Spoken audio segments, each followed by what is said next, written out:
तो हम लोग आज नेक्स्ट चैप्टर शुरू करने जा रहे हैं जिसका नाम है रिफ्रैक्शन। क्या? रिफ्रैक्शन। रिफ्रैक्शन क्या होता है ये? Point number 1, when light rays moves from one medium to another medium, then it bends at the boundary of medium. Phenomena is called refraction. Light रे जब एक मीडियम से दूसरे मीडियम में जाती है तो दोनों मीडियम के बाउंड्री पर लाइट रे बेंड हो सकती है, अपने स्ट्रेट लाइन पाथ से डेविएट हो सकती है। तो जब भी ऐसा होता है तो उस फिनोमेना को रिफ्रैक्शन कहते हैं। यानी रिफ्रैक्शन मतलब क्या हुआ? लाइट का एक मीडियम से दूसरे मीडियम में जाते समय बाउंड्री पर बेंड होना, स्ट्रेट लाइन पाथ से भटक जाना, स्ट्रेट लाइन पाथ से डेविएट कर जाना, है कि नहीं? अगर दो मीडियम है, दो मीडियम को सेपरेट करने वाला बाउंड्री है, लाइट एक मीडियम में है, बाउंड्री क्रॉस करके लाइट दूसरे मीडियम में जाएगी। तो जब कभी भी ऐसा होगा तो बाउंड्री पर लाइट अपने स्ट्रेट लाइन पाथ से बेंड कर सकती है और इस फिनोमेना को रिफ्रैक्शन कहते हैं। अब जब कभी भी रिफ्रैक्शन होगा तो लाइट के प्रॉपर्टीज में क्या क्या चेंजेस आएंगे या क्या चेंजेस नहीं आएंगे, इन बातों पर भी ध्यान देना चाहिए। जैसे पॉइंट नंबर 2 है स्पीड, हेंस वेवलेंथ चेंजेस। जब लाइट एक मीडियम से दूसरे मीडियम में जाती है तो स्पीड और वेवलेंथ बदल जाता है। लाइट का स्पीड अलग मीडियम में अलग होता है और इसलिए वेवलेंथ भी बदल जाता है। तो स्पीड और वेवलेंथ चेंज करेगा। Frequency hence colour remain same. Frequency कभी चेंज नहीं होता है। ये हम लोग पहले भी कई बार जान चुके हैं कि लाइट कहीं पर भी चली जाए फ्रीक्वेंसी कभी नहीं बदलता है, और हम लोग कलर पहचानते हैं फ्रीक्वेंसी से, तो इसलिए कलर भी नहीं बदलता है। तो frequency hence colour remain same. Okay, speed और वेवलेंथ बदलेगा लेकिन फ्रीक्वेंसी और कलर नहीं बदलेगा। पॉइंट नंबर 4, लाइट के फेज में कोई चेंज नहीं आता है, तो no phase change occurs. Light का फेज नहीं बदलेगा, no phase change occurs.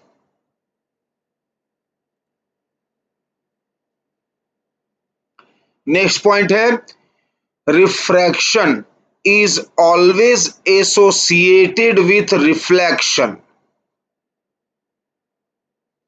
Hence intensity of refracted rays decreases generally आमतौर पे ऐसा होता है कि जब कभी भी लाइट एक मीडियम से दूसरे मीडियम पे जाती है तो लाइट का कुछ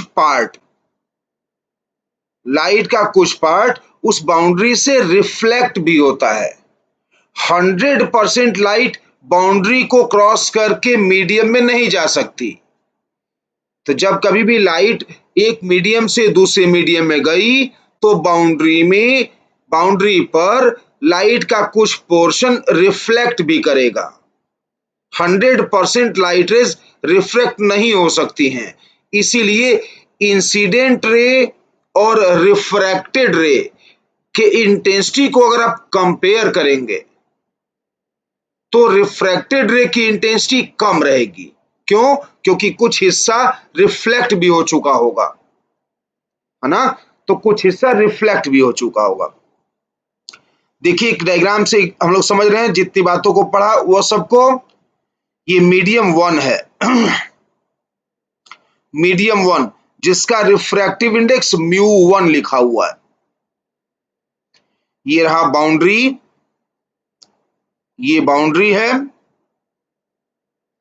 इस बाउंड्री के दूसरी ओर मीडियम 2 है जिसका रिफ्रैक्टिव इंडेक्स μ2 है।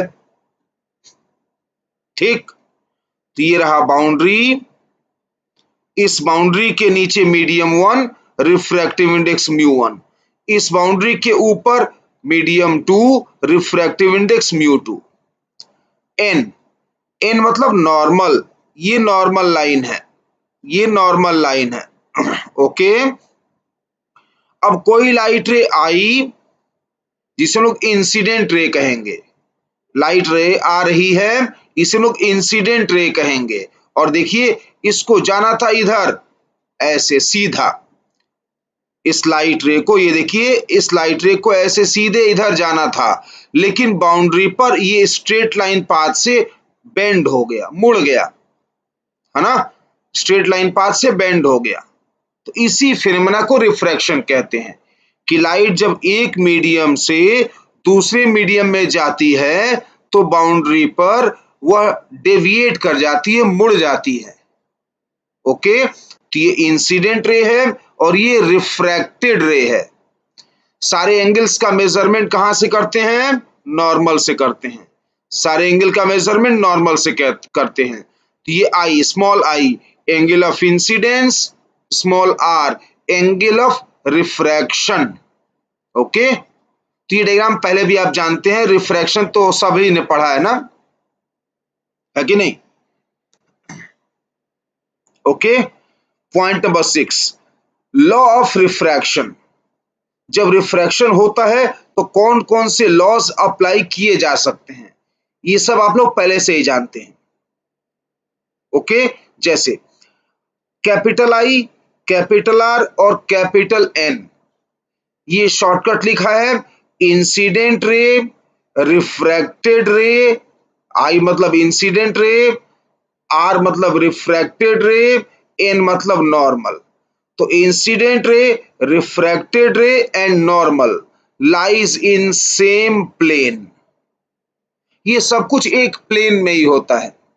तो incident ray, refracted ray and normal lies in same plane. Okay, Snell's law, Snell's law, Snell's law देखिए कैसे लिखना है, जैसे आप छोटे क्लासेस में लिखते आए हैं उसको छोड़ दीजिए, जैसे बता रहा हूं मैं वैसे लिखिए। स्नेल्स लॉ ऐसे लिखना है, μ1 साइन आई बराबर μ2 साइन आर, μ1 साइन आई बराबर μ2 साइन आर। यानी क्या करना है, mu into sine of angle, refractive index और साइन थीटा, ये हर मीडियम के लिए मल्टीप्लाई कर देना है और हर मीडियम के लिए सेम रहेगा ये। जैसे देखिए ये जिस मीडियम में एंगल ऑफ इंसिडेंस है, आई जिस मीडियम में है, ये angle of incidence small i, angle of incidence जिस मीडियम में है उस मीडियम का रिफ्रैक्टिव इंडेक्स μ1। ठीक, तो ये दोनों मल्टीप्लाइड है, μ1 इंटू साइन आई। इधर देखिए डायग्राम में आर, जिस मीडियम में angle of refraction small R है, तो जिस मीडियम में angle of refraction small R है उस मीडियम का रिफ्रैक्टिव इंडेक्स μ2, ये आपस में मल्टीप्लाइड है। तो इस तरह से स्नेल्स लॉ लिखिए, μ1 साइन आई बराबर μ2 साइन आर, ठीक है ना, μ1 sine i is equal to μ2 sine r, ऐसे लिखिए। ओके, अब जिसका म्यू कम होगा, क्या लिखा हुआ है, फॉर ए रिफ्रैक्टेड रे म्यू साइन थीटा कांस्टेंट, वही जो मैं आपसे बोल रहा था कि जिस मीडियम में एंगल थीटा मेजर करेंगे उसी मीडियम का म्यू यहां मल्टीप्लाई करना होगा। जिस मीडियम में एंगल थीटा मेजर कर रहे हैं उसी मीडियम का म्यू मल्टीप्लाई करना होगा, तो म्यू साइन थीटा कांस्टेंट हो गया, म्यू साइन थीटा कांस्टेंट हो गया। ओके, अब अगर म्यू कम होगा तो थीटा ज्यादा होगा, म्यू ज्यादा होगा तो थीटा कम आएगा, म्यू साइन थीटा कांस्टेंट है कि नहीं। तो देखिए समझिए, अगर आई छोटा है यानी μ1 बड़ा होगा, आई छोटा है तो μ1 बड़ा होगा, यानी μ2 कम है, μ1 μ2 में म्यू वन ज्यादा है, क्यों? क्योंकि आई छोटा है, आई छोटा तो म्यू बड़ा, म्यू बड़ा मतलब ये डेंसर मीडियम है। तो जब कभी लाइट डेंसर से रेयरर मीडियम में जाती है, जब कोई भी लाइट डेंसर से रेयरर मीडियम में जाती है तो किधर बेंड होती है? Away from normal. याद था ना, छोटे क्लास में पढ़ा था कि जब कभी भी लाइट डेंसर से रेयरर मीडियम में जाएगी तो अवे फ्रॉम नॉर्मल बेंड होगी। उल्टा, अगर रेयरर से डेंसर मीडियम में आएगी लाइट तो टुवर्ड्स नॉर्मल बेंड होगी। ये तो सबको पता है कि नहीं? लाइट डेंसर से रेयरर में जाएगी अवे फ्रॉम नॉर्मल, रेयरर से डेंसर में जाएगी टुवर्ड्स नॉर्मल, बेंडिंग होगा लाइट का। यही तो बेंडिंग ऑफ लाइट को ही तो रिफ्रैक्शन कहते हैं। ओके, अच्छा, अब एक स्पेशल केस देखिए, ये एक स्पेशल केस देखिए, ये डायग्राम देखिए, स्पेशल केस एक डायग्राम में बनाया गया है। क्या हो रहा है इसमें? बहुत से मीडियम हैं, देखिए mu one, mu two, mu three, mu four, mu five, 5 medium है, 5 मीडियम है यहां पर, mu one, mu two, mu three, mu four, mu five, 5 medium आमने सामने रखे गए हैं। खास बात क्या है कि सभी बाउंड्रीज, सारे बाउंड्रीज एक दूसरे के पैरेलल हैं। खास बात यह है, सारे बाउंड्रीज एक दूसरे के पैरेलल हैं। लाइट रे मीडियम 1 से चली, 2 में गई, मीडियम 3 में गई, मीडियम 4 में गई, फिर मीडियम 5 में गई। तो एक लाइट रे का बार बार रिफ्रैक्शन दिखाया गया है, एक ही लाइट रे का कई बार रिफ्रैक्शन दिखाया गया है इस डायग्राम में।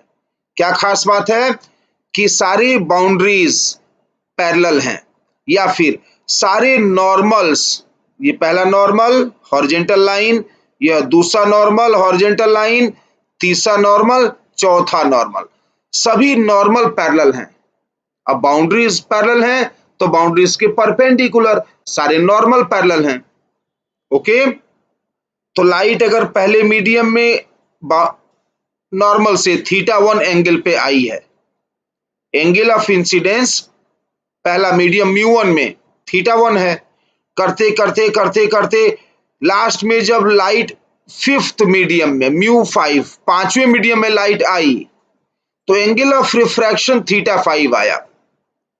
तो जैसे कि मैंने आपसे कहा कि जिस मीडियम का एंगल उस लेंगे, यहां पर देखिए म्यू साइन थीटा कांस्टेंट, यहां पर देखिए म्यू साइन थीटा कांस्टेंट, यहां पर देखिए जिस मीडियम में थीटा लेंगे उसी का म्यू मल्टीप्लाई होगा। तो इस केस में जो कि स्पेशल केस मैंने दिखा रखा है, क्या है स्पेशल केस? लाइट का कई बार रिफ्रैक्ट होना। कौन से स्पेशल कंडीशन में? कि सारे बाउंड्रीज या फिर सारे नॉर्मल पैरेलल हों। ऐसे में डायरेक्ट आप स्नेल्स लॉ एक जगह से दूसरी जगह लिख सकते हैं। वैसे आमतौर पे क्या होता है, एक बाउंड्री होती है, एक एंगल बाउंड्री के नीचे, दूसरा एंगल बाउंड्री के ऊपर, ये लिखा जाता है Snell's law, μ1 sin i is equal to μ2 sin r। लेकिन यह स्पेशल केस में जब सारे बाउंड्रीज पैरेलल हों या सारे नॉर्मल पैरेलल हों तो बाउंड्री के अगल बगल नहीं, कहीं से कहीं पर भी स्नेल्स लॉ लगा सकते हैं हम लोग। जैसे μ1, ये देखिए डायग्राम, μ1 पहला मीडियम, उसमें एंगल θ1, तो μ1 sin θ1 बराबर, सीधे लास्ट अंतिम में चले जाइए, μ5 sin θ5, ये बराबर हो सकता है μ1 sin θ1, ये देखिए μ1 sin θ1 is equal to μ5 sin θ5। आप स्नेल्स लॉ कहीं से कहीं पर भी लगा सकते हैं। तो μ1 sin θ1 is equal to μ2 sin θ5, μ5 sin θ5। Okay, μ1 sin θ1 is equal to μ5 sin θ5। अब इससे फायदा क्या होगा? मान लीजिए कोई सवाल दिया है जिसमें लिखा है कि μ1 और μ5 बराबर हैं,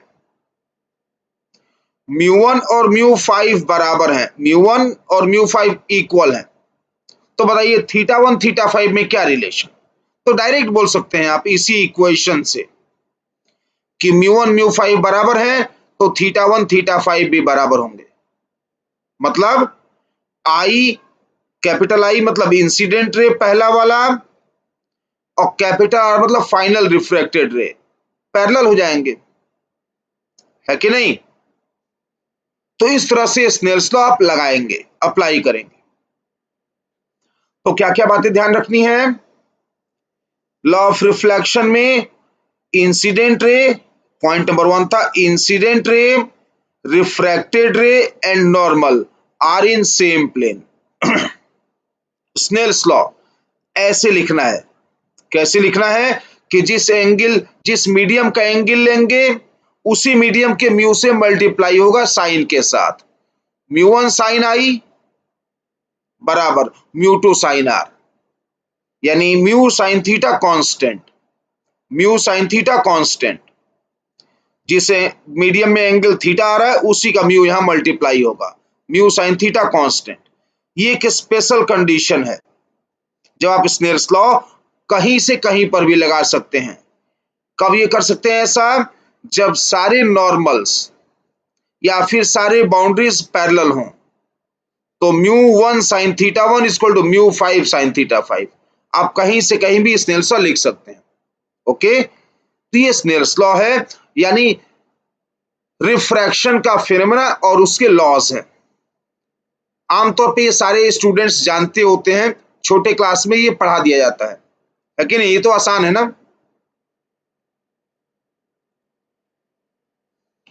अब देखिए, जो आप प्रीवियस क्लासेस में, छोटे क्लासेस में नहीं पढ़े होते हैं, ये इस साल के सिलेबस में नया आपको मिलेगा। Refraction formula for plane surface. जब प्लेन सरफेस से रिफ्रैक्शन होता है, पहले समझिए हम लोग क्या करना चाहते हैं इसमें। जब प्लेन सरफेस से रिफ्रैक्शन होता है तो उस रिफ्रैक्शन से इमेज का फॉर्मेशन भी होगा, तो हम लोग उस इमेज और ऑब्जेक्ट को पहचानना चाहते हैं कि जब प्लेन सरफेस यानी बाउंड्री प्लेन हो, प्लेन बाउंड्री है, जैसे पानी का प्लेन सरफेस है, वहां से अगर रिफ्रैक्शन होता है, पानी का प्लेन सरफेस है, मान लीजिए आपने ग्लास में पानी भर दिया है, तो पानी का टॉप सरफेस प्लेन सरफेस है। अब पानी के अंदर, ग्लास के अंदर मान लीजिए कोई सिक्का गिरा हुआ है, कॉइन गिरा हुआ है, तो ऊपर से आप देख रहे हैं कॉइन को, तो आप कॉइन को नहीं बल्कि उसके इमेज को देखेंगे। वो इसमें हम लोग जानने वाले हैं कि अगर लाइट रे का प्लेन बाउंड्री से रिफ्रैक्शन होता है तो इमेज कैसे बनता है और उसका फॉर्मूला क्या होता है ना। इस पार्ट में हम लोग यही डिराइव करेंगे। ओके, तो समझिए क्या हो रहा है। देखिए, ये रहा प्लेन सरफेस यानी प्लेन बाउंड्री, ये प्लेन बाउंड्री है, प्लेन सरफेस है, ये बाउंड्री है प्लेन सरफेस। जैसा कि मैंने एग्जांपल दिया, किसी ग्लास में पानी भर दीजिए, तो पानी का जो टॉप सरफेस होगा जिसके ऊपर हवा होती है, पानी का जो टॉप सरफेस है जिसके ऊपर हवा होती है, वो टॉप सरफेस तो प्लेन सरफेस ही ना होगा, समतल ही तो होता है, कर्व तो होता नहीं है। वो तो आमतौर पे देखेंगे बीच का सरफेस आपको समतल ही दिखाई देगा, है ना। तो उस तरह से कंडीशन ले रहे हैं हम लोग, प्लेन सरफेस, यह प्लेन सरफेस है, प्लेन बाउंड्री है, इसके नीचे मीडियम 1 है जिसका रिफ्रैक्टिव इंडेक्स μ1, इस बाउंड्री के ऊपर मीडियम 2 है जिसका रिफ्रैक्टिव इंडेक्स μ2 है। ओके, आपको मीडियम 2 से देखना है, मान लीजिए कि आपको मीडियम 2 से देखना है और मीडियम 1 में ऑब्जेक्ट ओ रखा गया है। मीडियम 1, ये देखिए ना, मीडियम 1 μ1, इसमें ऑब्जेक्ट ओ रखा गया है और देखना कहां से है, मीडियम 2 से। अब ध्यान रहे कि हम लोग बहुत स्पेशल केस पढ़ेंगे कि मीडियम 1 में जो ऑब्जेक्ट रखा गया है उस ऑब्जेक्ट को ठीक ऊपर से देखना है, ध्यान रखिएगा, ये बाउंड्री कैसा है, हॉरिजेंटल। ये बाउंड्री कैसा है, हॉरिजेंटल बनाया है यहाँ पर। तो इस बाउंड्री पर नॉर्मल कैसा होगा, वर्टिकल, है ना। ये रे कैसे है, वर्टिकल। तो ऑब्जेक्ट के ठीक ऊपर यानी वर्टिकल के डायरेक्शन से यानी नॉर्मल के डायरेक्शन से देखेंगे आप। ये हम लोग रेस्ट्रिक्शन लगा रखे हैं, ये स्पेशल केस है कि ऑब्जेक्ट के ठीक ऊपर से देखना है। इसको कहते हैं नॉर्मल व्यू। ये लिखा हुआ NORMAL VIEW, नॉर्मल व्यू। तो नॉर्मल व्यू अप्रोक्सीमेशन में ही हम लोग ये कैलकुलेशन करेंगे, नॉर्मल व्यू अप्रोक्सीमेशन में ही ये कैलकुलेशन करेंगे। एक मीडियम में ऑब्जेक्ट रखा होगा ओ, दूसरे मीडियम से देखना होगा, लेकिन देखना होगा ऑब्जेक्ट के ठीक ऊपर से यानी नॉर्मल के डायरेक्शन से, है कि नहीं। ओके, तो कैसे हो रहा है, ऑब्जेक्ट ओ से दो लाइट रे आप अपने आंखों में ले आइए, ऑब्जेक्ट ओ से दो लाइट रेस बनाइए जो व्यूअर की आंखों में जाएं, तो हम लोग उसके इमेज को देख पाएंगे। याद है ना कि एक रे से इमेज कभी नहीं बनाया जाता है, इमेज बनाने के लिए हमेशा दो रेस की आवश्यकता पड़ती है। तो नॉर्मल व्यू अप्रोक्सीमेशन हम लोग ले रहे हैं, एक रे ओ से ले जाइए, ये ऑब्जेक्ट ओ, इससे एक रे ले जाइए नॉर्मल के डायरेक्शन में ही। तो जो रे नॉर्मल के डायरेक्शन में जाएगी वह स्ट्रेट लाइन पाथ फॉलो करेगी। तो ओ से लाइट चली, स्ट्रेट लाइन आईज में एंटर किया, एक रे तो ये हो गया।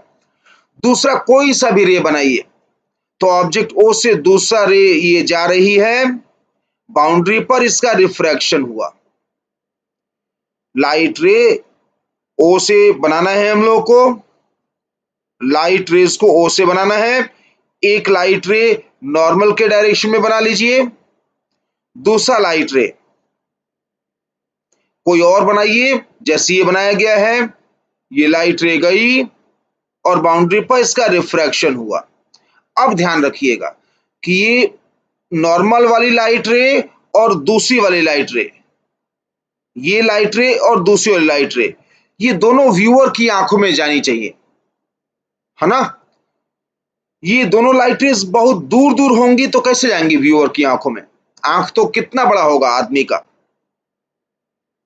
तो ये दो लाइट रेज दोनों ही आदमी की आंखों में जानी चाहिए, यानी ये दोनों रेज बहुत पास पास होनी चाहिए, डायग्राम अच्छा बने इसीलिए दूर दूर दिखाया गया है।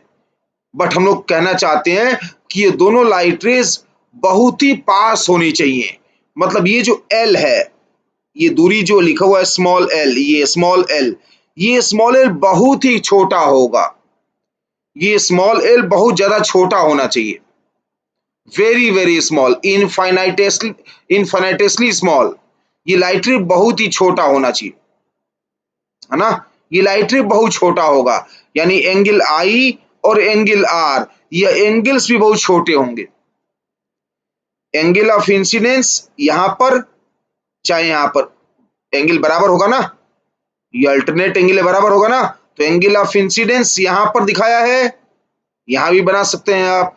एंगल ऑफ रिफ्रैक्शन यहां दिखाया है, उसे यहां भी बना सकते हैं आप, ठीक समझ लीजिए।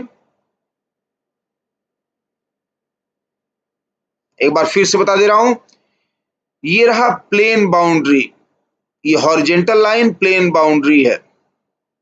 सुनिए फिर से धीरे धीरे, ये हॉरिजेंटल लाइन प्लेन बाउंड्री है, इस प्लेन बाउंड्री के नीचे मीडियम 1 जिसका रिफ्रैक्टिव इंडेक्स μ1, इसके ऊपर मीडियम 2 जिसका रिफ्रैक्टिव इंडेक्स μ2। मीडियम 1 में ऑब्जेक्ट ओ रखना है, मीडियम 1 में ऑब्जेक्ट ओ रखना है और इस ऑब्जेक्ट को नॉर्मल के डायरेक्शन में मीडियम 2 में खड़े होकर देखना है। व्यूअर कहीं मीडियम 2 में होगा, कहां, ऑब्जेक्ट के ठीक ऊपर, व्यूअर यहां पे होगा ऑब्जेक्ट के ठीक ऊपर, इसीलिए हम लोग इसको क्या बोल रहे हैं, नॉर्मल व्यू, नॉर्मल के डायरेक्शन से देखना है, नॉर्मल व्यू। ठीक, तो क्या करना है कि ऑब्जेक्ट से दो लाइट रेज व्यूअर तक पहुंचाइए। आदमी जो कि मीडियम 2 में यहां पर खड़ा है ऑब्जेक्ट के ठीक ऊपर, उसकी आंखों में दो लाइट रेज ऑब्जेक्ट ओ से पहुंचाइए। कैसे? एक लाइट रे नॉर्मल के डायरेक्शन में सीधे भेज दीजिए, ये वर्टिकल वाली लाइट रे। दूसरा लाइट रे कोई भी और बना लीजिए, जैसे कि यहां बनाया गया है। ये लाइट गई बाउंड्री पर, रिफ्रैक्शन हुआ। अब ये पहला नॉर्मल वाला रे और ये दूसरा वाला रे दोनों ही आदमी की आंखों में जाने चाहिए। ये दोनों रेज बहुत पास होने चाहिए, बहुत पास होने चाहिए। मतलब यह जो डिस्टेंस लिखा हुआ एल, ये एल डिस्टेंस बहुत ही छोटा होना चाहिए, एल बहुत छोटा होना चाहिए। अगर एल छोटा हुआ तो angle of incidence small I यहां पर चाहे यहां पर एक ही बात है, एंगल ऑफ रिफ्रैक्शन यहां चाहे यहां एक ही बात है। ये एंगल आई और आर भी बहुत छोटे होने चाहिए। ओके, हो गया डायग्राम? तो बताइए, जब आदमी की आंखों में ये और ये दो रेज जाएंगे तो इमेज कहां बनता है बताइए?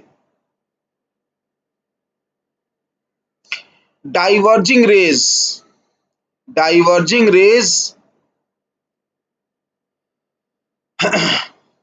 इमेज बनाता है।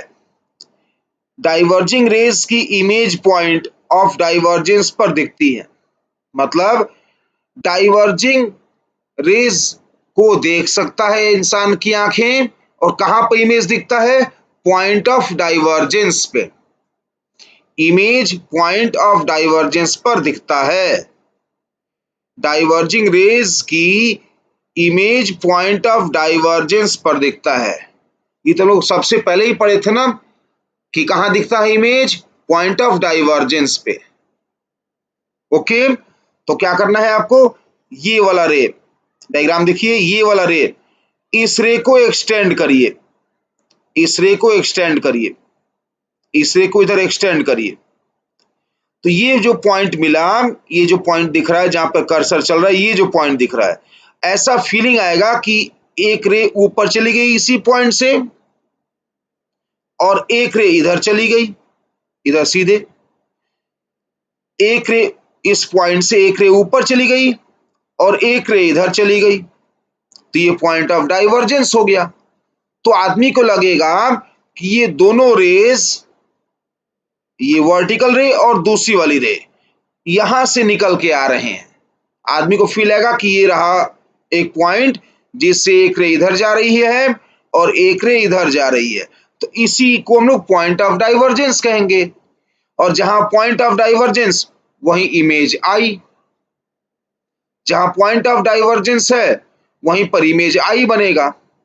हेंस इस ऑब्जेक्ट ओ का इमेज आई बन चुका है, इस ऑब्जेक्ट ओ का इमेज आई बन गया। तो ये डायग्राम पूरा हो गया हम लोगों का। क्या हुआ था डायग्राम में? हॉरिजेंटल बाउंड्री था, उसके नीचे मीडियम 1 रिफ्रैक्टिव इंडेक्स μ1, ऊपर मीडियम 2 रिफ्रैक्टिव इंडेक्स μ2। ऑब्जेक्ट को मीडियम 1 में रखना था और व्यूअर ऑब्जेक्ट के ठीक ऊपर नॉर्मल व्यू के केस में मीडियम 2 में स्थित था। ऑब्जेक्ट ओ से दो लाइट रेज बना लिए थे, ये दोनों लाइट रेज का पॉइंट ऑफ डाइवर्जेंस जहां मिला उसी को इमेज कहे। ठीक, ये दोनों लाइट रेज आदमी की आंखों में जाने थे, इसलिए एल, ये distance L, angle of incidence I, angle of refraction R, ये सभी बहुत छोटे थे। ठीक, ऑब्जेक्ट ओ का इमेज आई बन चुका था। अब ध्यान रखिएगा कि सभी डिस्टेंस का मेजरमेंट, जितने भी distance, object distance u, image distance v, सभी का मेजरमेंट बाउंड्री से होगा। सभी डिस्टेंस का मेजरमेंट बाउंड्री से होता है। यहां पर लिखा हुआ है all distances are measured from boundary separating two mediums। Note करते रहिए। वीडियो स्टॉप कर करके जैसे जैसे मैंने समझाया यह डायग्राम बनाते रहिए अपने कॉपी पर। और यहां कैसे लिखा है वैसे ही लिखिए, चाहे जहां आपको ठीक लगे वैसे लिखिए। क्या लिखना है? ऑल डिस्टेंसेस आर मेजर्ड, यहां पर देखिए और लिखिए, मैं बोल रहा हूं all distances are measured from boundary separating two mediums. तो सारे डिस्टेंस का मेजरमेंट बाउंड्री से होना चाहिए। ओके, तो देखिए डायग्राम, देखिए ये ऊपरला डायग्राम देखिए, ये रहा बाउंड्री, हॉरिजॉन्टल लाइन, ये रहा बाउंड्री। ऑब्जेक्ट डिस्टेंस ओ, सॉरी ऑब्जेक्ट ओ का डिस्टेंस, ऑब्जेक्ट डिस्टेंस का सिंबल क्या होता है? यू। तो यहां से यह डिस्टेंस, ये यहां से ये डिस्टेंस क्या हो गया? You, object distance you. ये रहा इमेज, बाउंड्री से मेजर करना है तो ये दूरी क्या हुआ? Image distance v। ठीक, तो ऑब्जेक्ट डिस्टेंस u और इमेज डिस्टेंस v ऐसे मेजर करना है। हो गया ना? चलिए अब जल्दी से कैलकुलेट करते हैं। एज फॉर नॉर्मल व्यू, जैसा कि मैंने कहा आपसे कि नॉर्मल के डायरेक्शन से देखना है और कई बार रिपीट किया मैंने। l, ये डिस्टेंस l, i और r बहुत छोटे एंगल्स होंगे, तो i tends to 0, r tends to 0। जब आप ये लिखते हैं कि एंगल बहुत छोटा है तो आप साइन i को tan i भी लिख सकते हैं, साइन r को tan r भी लिख सकते हैं। साइन i को tan i, साइन r को tan r। इस तैयारी के साथ स्नेल्स लॉ अप्लाई कर दीजिए। क्या होता है Snell's law? μ1 sine i is equal to μ2 sine r। μ1 sine i is equal to μ2 sine r।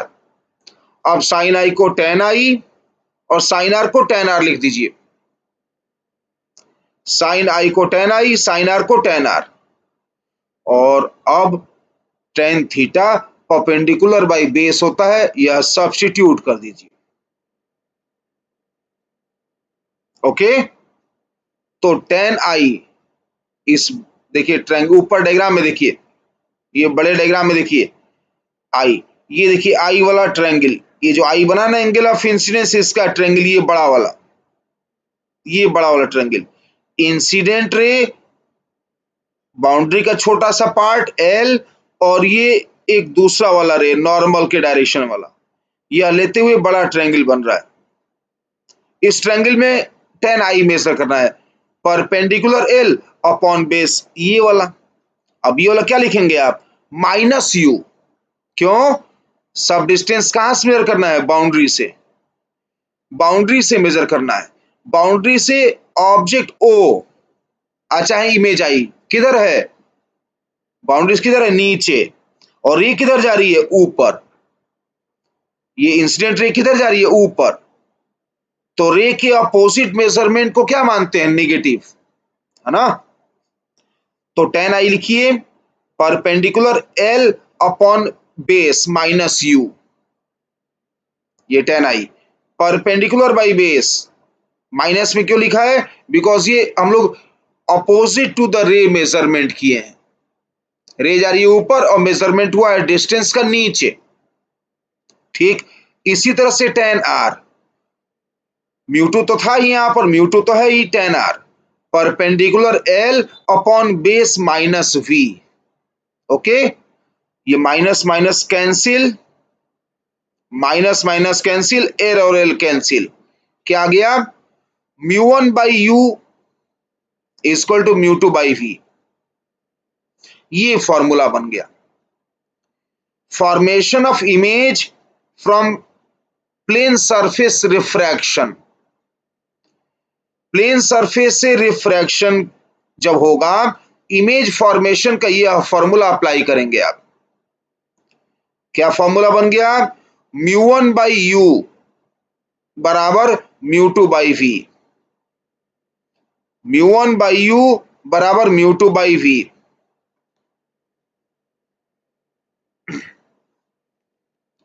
Note करिए, लिख रहे हैं ना, नोट करिए। बताइए μ1 कौन से मीडियम का रिफ्रैक्टिव इंडेक्स था जिसमें इंसिडेंट रे है? जो बोल रहा हूं लिखिए, जिसमें इंसिडेंट रे है, जिस मीडियम में इंसिडेंट रे है, उस मीडियम के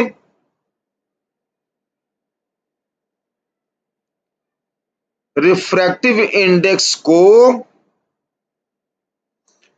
μ1 लिखना है। और जिसमें रिफ्रैक्टेड रे है, जिस मीडियम में रिफ्रैक्टेड रे है, उस मीडियम के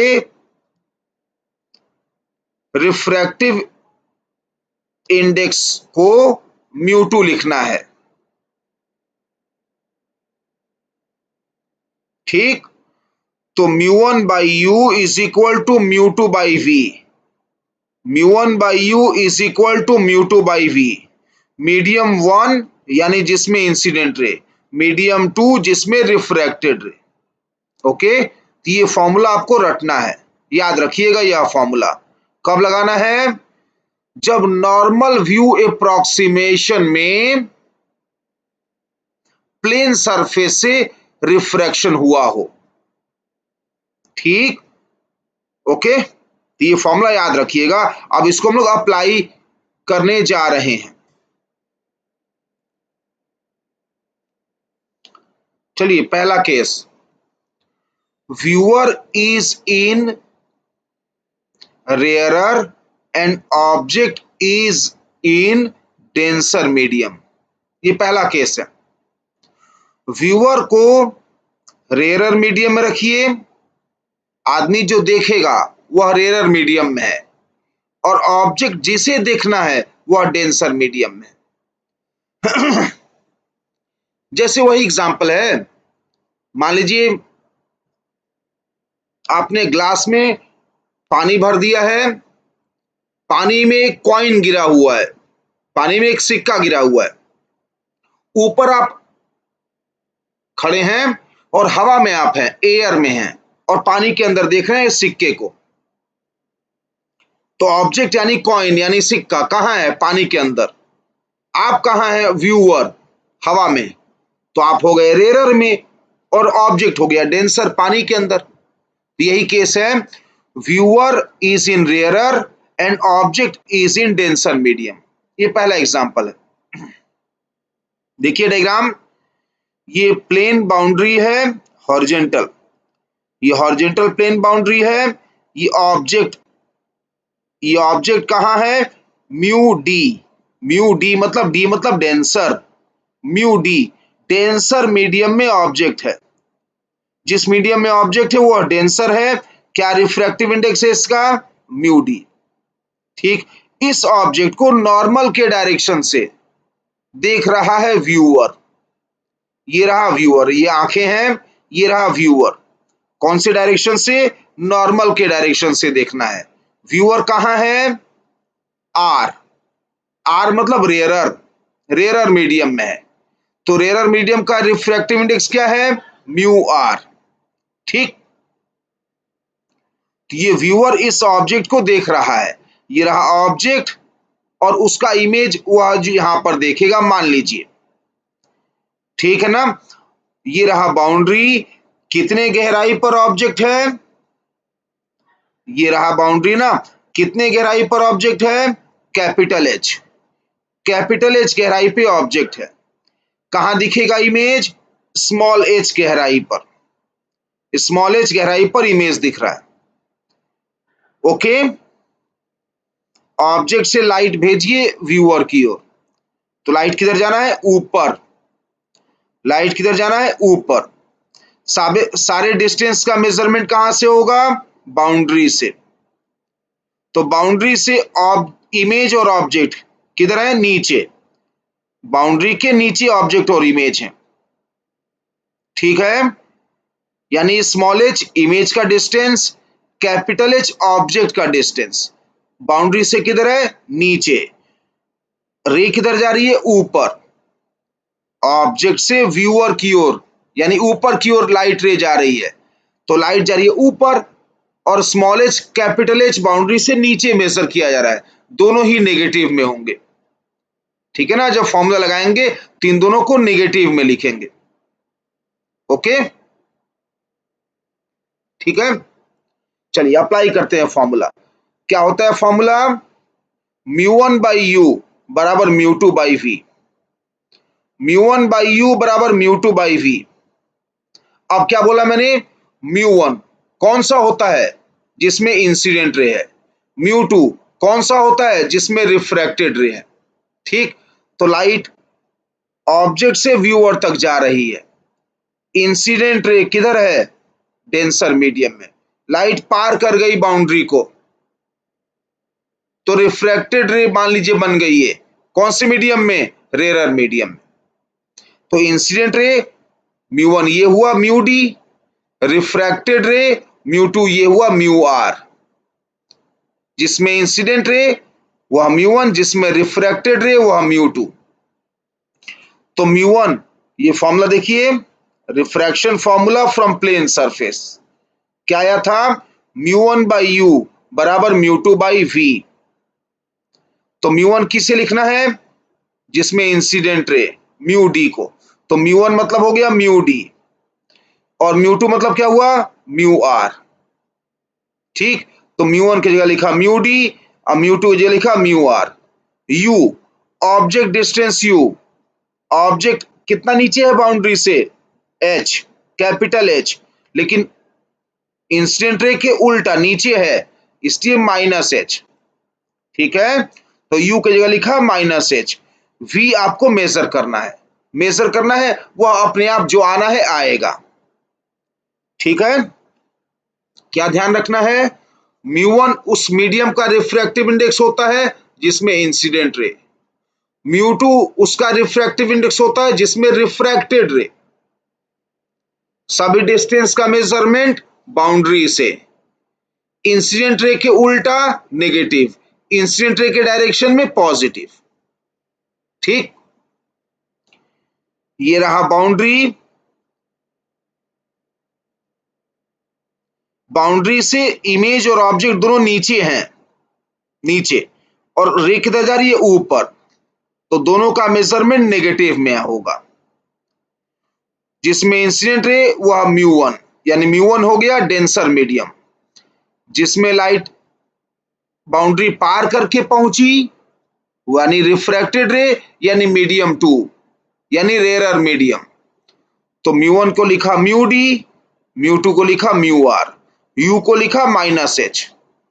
ठीक, वी कितना आया, वी निकालना है, तो वी को एलएचएस भेज दीजिए, माइनस एच और म्यू डी को आरएचएस भेज दीजिए, तो वी गया एलएचएस, वी बराबर ये म्यू डी और एच आरएचएस गए, तो वी बराबर क्या आ गया, minus mu R upon mu D multiplied by capital H, minus mu R by mu D multiplied by capital H. ठीक, ये आ गया।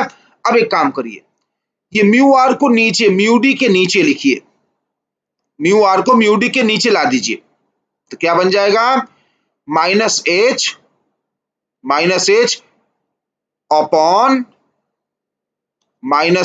Upon mu D by mu R. अब समझ लो ये दोनों सेम है कि नहीं है, अपने आप देखो, ये सेकेंड टर्म और थर्ड टर्म सेम नहीं है ना? ये म्यू आर को ऊपर नहीं भेज सकते यहां पर, यही ना बन जाएगा सेकेंड टर्म। तो क्या आ गया? Minus H upon mu D by mu R. अब एक काम करिए, mu D by mu R denser by rarer, याद रखिएगा क्या रेशियो लेना है? Denser by rarer. हमेशा बड़ा रिफ्रैक्टिव इंडेक्स ऊपर रखना है, mu D by mu R. हमेशा जब आप लिखेंगे mu D by mu R, इसी को म्यू मानेंगे हम लोग, ये हमेशा ऐसा ही करेंगे। तो इस mu D by mu R को म्यू लिख दीजिए, ये एज्यूम कर लीजिए कि denser by rarer medium, mu D by mu R को लिख दिया म्यू, एच बाई म्यू बन गया, ये है ना, एच बाई म्यू बन गया। ठीक, तो mu D by mu R हमेशा इसी को म्यू मानना है। ये अभी देख लीजिए, तो जो सेकेंड केस है, यहां भी म्यू किसको लिखा है? ये नीचे देखिए, नीचे यहां पर जो सेकेंड केस हम लोग अभी पढ़ने वाले हैं, अभी सिर्फ देख लीजिए, म्यू किसको लिखना है? Mu D by mu R को। हमेशा जब कभी भी आप म्यू लिखना चाहते हैं तो denser by rarer, mu D by mu R को म्यू लिखना है। जब आप ऐसा करेंगे तो यहाँ पर, अब आइए जहां पढ़ रहे थे वहां पर माइनस एच बाई म्यू बन गया ये, तो v कितना आ गया? Minus H by mu. ठीक, तो इमेज डिस्टेंस कितना आया? इमेज डिस्टेंस कितना है? डिस्टेंस बोल रहा हूं मैं, गहराई कितना आया? h by mu. Small h equal to capital H divided by mu. Small h equal to capital H divided by mu आया गया। ठीक, ये फॉर्मूला कब आया? जब ऑब्जेक्ट डेंसर में और व्यूअर रेयरर में है, म्यू से डिवाइड हुआ। Second case, viewer is in denser and object is in rarer medium. Viewer denser में है, ऑब्जेक्ट रेयरर में है। व्यूअर कहां है? डेंसर में। ऑब्जेक्ट कहां है? रेयरर में। जैसे मान लीजिए नदी है, रिवर, नदी है, नदी के अंदर कोई मछली है, फिश, नदी के अंदर मछली है, और ऊपर कोई बर्ड उड़ रहा हो, नदी के ऊपर कोई पक्षी, बर्ड उड़ रहा हो, मछली अगर उस बर्ड को देखेगी, ऐसा यह केस है। मछली कहाँ है? पानी के अंदर, और वही देखेगी। व्यूअर कौन होगी? मछली। कहाँ है? पानी के अंदर। तो व्यूअर गया डेंसर में। किसको देखना है? बर्ड को। कहाँ है बर्ड? हवा में। हवा मतलब रेयरर, पानी के रेस्पेक्ट में हवा ऑप्टिकली रेयरर है। तो ऐसा यह केस है, व्यूअर डेंसर में भेज देना है, ऑब्जेक्ट को रेयरर में रखना है। ओके, देखिए ये रहा बाउंड्री, ये बाउंड्री लाइन है, बाउंड्री का सरफेस है हॉरिजेंटल, डेंसर मीडियम, पानी के अंदर मान लीजिए यह मछली है, डेंसर मीडियम में व्यूअर, पानी के अंदर मान लीजिए मछली है, रेयरर मीडियम में ऑब्जेक्ट, ये पक्षी है मान लीजिए, कोई बर्ड है हवा में, रेयरर मीडियम में। तो यह व्यूअर हुआ मछली और ये बर्ड हुआ ऑब्जेक्ट। तो ऑब्जेक्ट से लाइट व्यूअर की आंखों में आ रहे हैं, देखिए ऑब्जेक्ट से लाइट व्यूअर की आंखों में आ रहे हैं, और इसलिए मछली को वह बर्ड दिखाई देगा। ऑब्जेक्ट से लाइट किधर आ रही है? व्यूअर की आंखों में नीचे। ये रहा बाउंड्री, ऑब्जेक्ट और इमेज, ये ऑब्जेक्ट का, ये रहा इमेज। तो बाउंड्री से ऑब्जेक्ट और इमेज किधर है? ऊपर। ये बाउंड्री से ऑब्जेक्ट और इमेज किधर है? ऊपर, और लाइट किधर आ रही है? नीचे। यानी फिर ऑब्जेक्ट डिस्टेंस u और इमेज डिस्टेंस v, ये दोनों नेगेटिव में होंगे। ठीक, एक बात। दूसरी बात, बर्ड यानी ऑब्जेक्ट से लाइट नीचे आ रही है, तो इंसिडेंट रे यहां है रेयरर मीडियम में, ये हो गया μ1।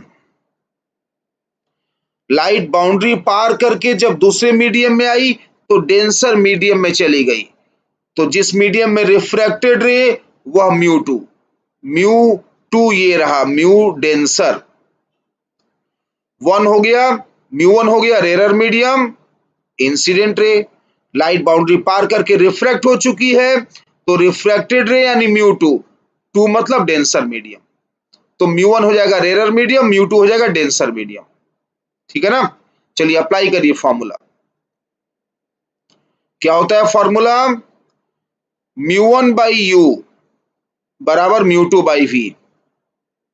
वन किसे लिखना था? जिस मीडियम में इंसिडेंट रे, रेरर को, तो म्यू1 मतलब म्यू आर हो गया, और म्यू2 मतलब तब म्यू डी हो गया।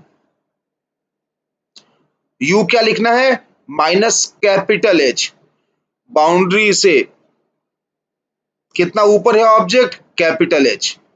ऊपर है तब भी नेगेटिव क्यों लिख रहे हैं? क्योंकि बाउंड्री से ऊपर है जबकि इंसिडेंट रे नीचे है, इंसिडेंट रे के उल्टा है, इसलिए यू को माइनस एच लिख रहे हैं, यू को माइनस एच, और वी तो मेजर करना है। कितना आ गया वी? निकालो। वी को एलएचएस भेज दीजिए, तो v इक्वल टू आ गया minus mu D upon mu R into H, minus mu D by mu R into H. अब याद करिए क्या बोला था मैंने? म्यू किसको लिखना है? डेंसर बाई रेरर को, तो mu D by mu R, mu D by mu R, इसी को लिख देना है म्यू। देखो ना, where mu is equal to mu denser upon mu rarer, तो mu D by mu R क्या लिखना है? म्यू। तो देयरफॉर ये term mu D by mu R को क्या लिखना है? म्यू। ये रहा म्यू, तो v बराबर क्या आ गया? Minus mu H, minus mu H. Minus sign क्या दिखा रहा है? कि अभी इंसिडेंट रे के उल्टा मेजर हुआ होगा, यानी इमेज भी इंसिडेंट रे के उल्टा, इमेज भी इंसिडेंट रे नीचे तो इमेज ऊपर, इंसिडेंट रे के उल्टा इमेज भी ऊपर ही बनेगा, या इमेज ऊपर बनेगा कितना दूरी पर? Small H. तो स्मॉल एच क्या आ गया? Mu capital H. Small H बराबर mu capital H, small H मतलब म्यू कैपिटल एच। ओके, अच्छा ये तो रहा डेरिवेशन। याद क्या होना चाहिए आपको? कैसे याद रखेंगे आप कि फॉर्मूला अप्लाई कर सके आसानी से न्यूमेरिकल्स में? कैसे याद रखेंगे? सबसे पहले तो ये याद रखिए कि mu D by mu R, denser by rarer, mu D by mu R को म्यू लिखना है, कोई सा भी केस हो, व्यूअर रेरर में हो ऑब्जेक्ट डेंसर में हो, चाहे व्यूअर डेंसर में हो ऑब्जेक्ट रेरर में हो, कोई भी केस हो यार, हमेशा mu D by mu R को ही म्यू लिखना है, डेंसर बाई रेरर को ही म्यू लिखना है। अच्छे से सुन लो, याद रखना, बढ़िया से सुनिए, इसको याद रखिएगा, ये बहुत ही इंपॉर्टेंट है। कोई सा भी केस हो mu D by mu R को ही म्यू लिखना है हमेशा। हम लोग यही मेथड एडॉप्ट कर रहे हैं, हम लोग को यही सूट करेगा। पहला केस हो चाहे दूसरा केस हो, म्यू हमेशा लिखना है mu D by mu R को, म्यू हमेशा लिखना है mu D by mu R को। ठीक। अब अगर ऑब्जेक्ट डेंसर में है, ऑब्जेक्ट डेंसर में तो म्यू से डिवाइड कर दो, ऑब्जेक्ट डेंसर में है तो म्यू से डिवाइड कर दो, ऑब्जेक्ट रेयरर में है तो म्यू से मल्टीप्लाई कर दो। ऑब्जेक्ट डेंसर में है, पहला केस ऑब्जेक्ट डेंसर में है, object is in denser medium, पहले में ऑब्जेक्ट कहां था? डेंसर में, तो म्यू से डिवाइड। दूसरे में क्या था? Object is in rarer medium, rarer में है तो म्यू से मल्टीप्लाई। ठीक है ना? याद कर लीजिए, पहला केस हो चाहे दूसरा केस हो, कोई सा भी केस हो, म्यू किसको मानना है, डेंसर बाई रेरर को, mu D by mu R को म्यू लिखना है। ऑब्जेक्ट डेंसर में तो म्यू से डिवाइड, ऑब्जेक्ट रेरर में तो म्यू से मल्टीप्लाई, ये याद रखिएगा। ओके, अच्छा और समझिए, denser upon rarer, mu D by mu R, मैंने क्या क्या, कोई सा भी केस, यहां भी देखो mu D by mu R को म्यू लिखना है। अच्छा ये बताइए कि म्यू डी डेंसर और म्यू आर में बड़ा कौन होगा, किसका रिफ्रैक्टिव इंडेक्स ज्यादा होता है, डेंसर का कि रेयरर का, डेंसर का। तो mu D by mu R में म्यू डी बड़ा है, कहीं भी पहला केस या दूसरा केस एक ही चीज को म्यू लिखना है हमेशा। तो mu D by mu R में कौन बड़ा है, म्यू डी, तो न्यूमरेटर बड़ा है, तो mu D by mu R 1 से बड़ा आएगा, mu D by mu R 1 से बड़ा आएगा हमेशा, कोई सा भी केस हो 1 से बड़ा रखना है म्यू को। अब सोचो 1 से बड़ा नंबर डिवाइड किए हैं, ये देखिए पहला वाला आंसर देखिए, पहला आंसर देखिए, पहला आंसर देखिए 1 से बड़ा नंबर से डिवाइड किए हैं, तो स्मॉल h छोटा हो गया, हेंस इमेज बाउंड्री के पास दिखाई देगा, इमेज बाउंड्री के पास दिखाई देगा। यानी आप जब स्विमिंग पूल के गहराई को ऊपर से देखेंगे हवा में से, तो आपको गहराई कम महसूस होगी, जितना एक्चुअल गहराई है फीलिंग आएगा कि कम गहरा है, जब पानी में उतरेंगे ज्यादा गहराई होगा एक्चुअली में, और देखने में लगेगा कम है, गहराई कम फील आएगा, है ना। यहां पर देखिए सेकेंड केस का आंसर देखिए, यहां से पर म्यू से मल्टीप्लाई कर दिया, म्यू 1 से बड़ा है, मल्टीप्लाई कर दिया तो स्मॉल h ज्यादा हो गया। ये जो मछली डायग्राम देखिए, ये डायग्राम देखिए, ये जो मछली है फिश, ये बर्ड को देख रही होगी, तो बर्ड उसे पानी के सरफेस से ज्यादा दूर दिखाई देगा। बर्ड अगर मान लीजिए 10 मीटर ऊपर उड़ रही है, तो मछली को लगेगा 10 मीटर से ज्यादा ऊंचाई पर उड़ रही होगी, ऐसा फील आएगा मछली को। तो जब ऑब्जेक्ट डेंसर में होता है गहराई कम फील आती है, ऑब्जेक्ट रेयरर में होता है ऊंचाई ज्यादा फील आती है, ठीक है ना। तो ये बहुत ही इंपॉर्टेंट कॉन्सेप्ट है जो हम न्यूमेरिकल्स में अप्लाई करेंगे। एक बार फिर से आपको आंसर बता दे रहा हूं मैं। सबसे पहले क्या करना है, mu D by mu R को म्यू लिखना है, ये देखिए पहला case mu D by mu R को म्यू लिखना है, चाहे दूसरा case mu D by mu R को म्यू लिखना है, बड़ा वाला म्यू ऊपर, डेंसर ऊपर, छोटा म्यू रेयरर नीचे, बड़ा वाला म्यू ऊपर, छोटा वाला नीचे, mu D by mu R को हमेशा म्यू लिखना है, म्यू 1 से बड़ा है, ऑब्जेक्ट डेंसर में म्यू से डिवाइड, गहराई कम, ऑब्जेक्ट रेयरर म्यू से मल्टीप्लाई, ऊंचाई ज्यादा, ठीक। ऑब्जेक्ट डेंसर में म्यू से डिवाइड करिए, ऑब्जेक्ट रेयरर में है म्यू से मल्टीप्लाई करिए, ओके। तो याद रखिएगा, ये इसको डायरेक्ट हम लोग अप्लाई करेंगे न्यूमेरिकल्स में, ओके।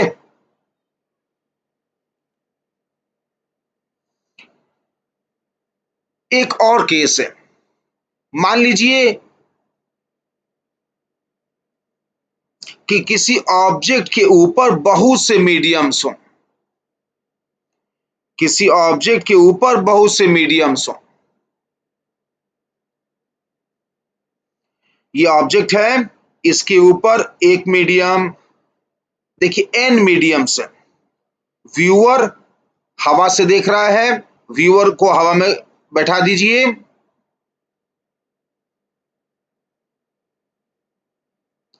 और ऑब्जेक्ट को जहां पर रखा गया है, ऑब्जेक्ट और व्यूअर के बीच बहुत से मीडियम प्रेजेंट हैं, लेकिन खास बात क्या है, सारे मीडियम के बाउंड्रीज पैरेलल हैं, जैसे मान लीजिए एक ग्लास है, ये ग्लास है, ये ग्लास है, इसके नीचे ग्लास के पेंदी पर, ग्लास के बॉटम पर सिक्का रखा हुआ है, ये ऑब्जेक्ट हो गया। थोड़ा दूर तक पानी भरा हुआ है, फिर मान लीजिए शीशा रखा हुआ है, पॉलीथीन रखा हुआ है, फिर ऊपर ऑयल का मान लीजिए कुछ परत है, ऐसे बहुत से मीडियम्स हैं। ऑब्जेक्ट और व्यूअर के बीच बहुत से मीडियम्स हैं। ऑब्जेक्ट कहाँ है? हवा में। तो अब ऐसे में क्या आएगा, मल्टीपल मीडियम जहां पर प्रेजेंट होंगे उसमें क्या आएगा फॉर्मूला, एपरेंट गहराई, ये जो टॉप सरफेस है उससे कितना गहरा फील आएगा ऑब्जेक्ट, कितना गहराई पर दिखाई देगा ऑब्जेक्ट, ये केस हम लोग को जानना है। तो ऑब्जेक्ट और व्यूअर के बीच बहुत से मीडियम्स हैं, हालांकि नॉर्मल व्यू अभी भी है। व्यूअर कहां खड़ा है? ऑब्जेक्ट के ठीक ऊपर, नॉर्मल के डायरेक्शन में। लेकिन ऑब्जेक्ट और व्यूअर के बीच बहुत से मीडियम्स हैं। पहला मीडियम μ1 जिसका ऊंचाई h1 है, दूसरा मीडियम μ2 जिसकी ऊंचाई h2 है, तीसरा मीडियम μ3 जिसकी ऊंचाई h3 है, और ऐसे करते करते मान लीजिए n मीडियम्स हैं। ऑब्जेक्ट कहां है? हवा में। μ=1 मान लीजिए। तो पहले मीडियम के टॉप से जो एपरेंट डेप्थ दिखाई देगा उसका फॉर्मूला ये होगा। ठीक, ऑब्जेक्ट कहां है? डेंसर में। क्यों? क्योंकि व्यूअर हवा में, हवा का म्यू तो 1 होता है। अब कोई भी मीडियम का म्यू 1 से तो बड़ा ही होगा ना, कि H1 डेंसर मीडियम का है, H2 डेंसर हो गया किसके रेस्पेक्ट में? 1 के रेस्पेक्ट में, μ=1 के रेस्पेक्ट में। ये सब डेंसर हो गए। जो डेंसर में क्या करना था? म्यू से मल्टीप्लाई की डिवाइड, डिवाइड करना था, म्यू से डिवाइड करना था। तो बस वही चीज है। एपरेंट डेप्थ HA मतलब एपरेंट, ये for multiple layers, then apparent depth HA मतलब एपरेंट, एपरेंट डेप्थ क्या करना है? डेंसर हो गया ये सब, तो क्या करना है? म्यू से divide, H1 by μ1 plus H2 by μ2 plus H3 by μ3, ऐसे करते करते Hn बाई μn। तो मल्टीपल मीडियम के केस में ऐसे आपको एपरेंट डेप्थ मेजर करना है। क्या हुआ? व्यूअर एयर में है, μ=1 में है। तो अगर व्यूअर μ=1 में है तो 1 से छोटा म्यू तो होता नहीं है किसी का। तो H1 H2 H3 Hn ये सब डेंसर हो गए। अब जब डेंसर में ऑब्जेक्ट हो तो क्या करना है? म्यू से डिवाइड। अभी पढ़ा था ना, डेंसर में ऑब्जेक्ट हो तो म्यू से डिवाइड करना है। तो H1 by μ1 plus H2 by μ2 plus H3 by μ3, ऐसे करते जाइए, एपरेंट डेप्थ आ जाएगा। ओके, ठीक है ना। तो ये रिफ्रैक्शन फॉर्मूला हम लोग देखे, रिफ्रैक्शन से इमेज फॉर्मेशन देखे, कब? जब नॉर्मल के डायरेक्शन से देखा जाना है। ठीक है ना, ध्यान रखिएगा, ये छोटे छोटे कॉन्सेप्ट्स हैं, बहुत जरूरी हैं। लेकिन ऑब्जेक्ट अगर डेंसर में है तो म्यू से डिवाइड, ऑब्जेक्ट रेयर में है तो म्यू से मल्टीप्लाई। ओके, तो ये सब कंडीशंस याद रखिएगा। नेक्स्ट क्लास में ग्लास स्लैब पढ़ेंगे, ग्लास स्लैब है ना, नेक्स्ट क्लास में ग्लास स्लैब पढ़ेंगे हम लोग।